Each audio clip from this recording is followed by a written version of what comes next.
headless essentially is the concept of being able to create an architecture that you have the ability to easily pull apart the components of that architecture and replace them with other solutions. The nature of headless is that tailored customization. So by being able to decouple the front end and back end, distributors have the ability to more easily tailor their online platforms to meet specific unique customer demands. So for instance, if they were to get into their analytics and find out that perhaps there's a better tool to support them on the e-commerce front, and they want to pull out their e-commerce or their storefront and replace it with another platform, that opportunity exists because of the way the architecture was set in place originally when doing the implementation. The reason why headless is gaining so much momentum and becoming such a widely accepted implementation practice is the ability to scale. If you find a platform that does a better job of supporting you on the digital marketing front,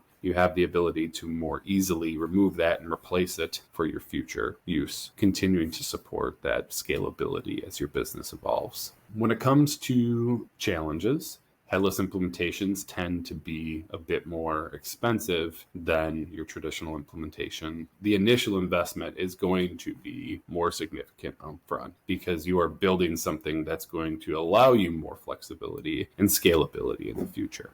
In addition to that, managing the technical intricacies of a headless system are going to pose challenges for distributors lacking the requisite expertise or resources of their current team. The other component, and this is true for any implementation, is that seamlessly integrating diverse systems and tools with a headless architecture is going to demand meticulous planning and execution to make sure there's a smooth operation long term. Headless implementation isn't for everybody. From a cost perspective, you're going to pay more.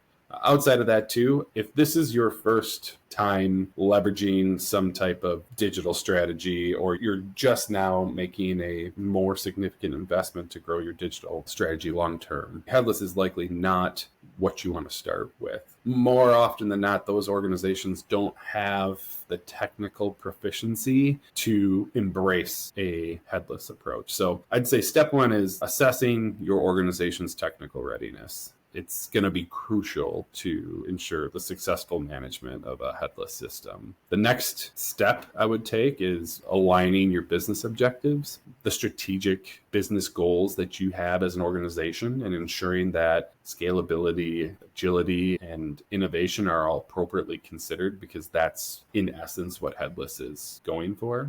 And then third is ensuring that your customer experience is at the forefront of your strategy. So focusing on enhancing customer experience and leveraging customization capabilities is inherent in a headless approach.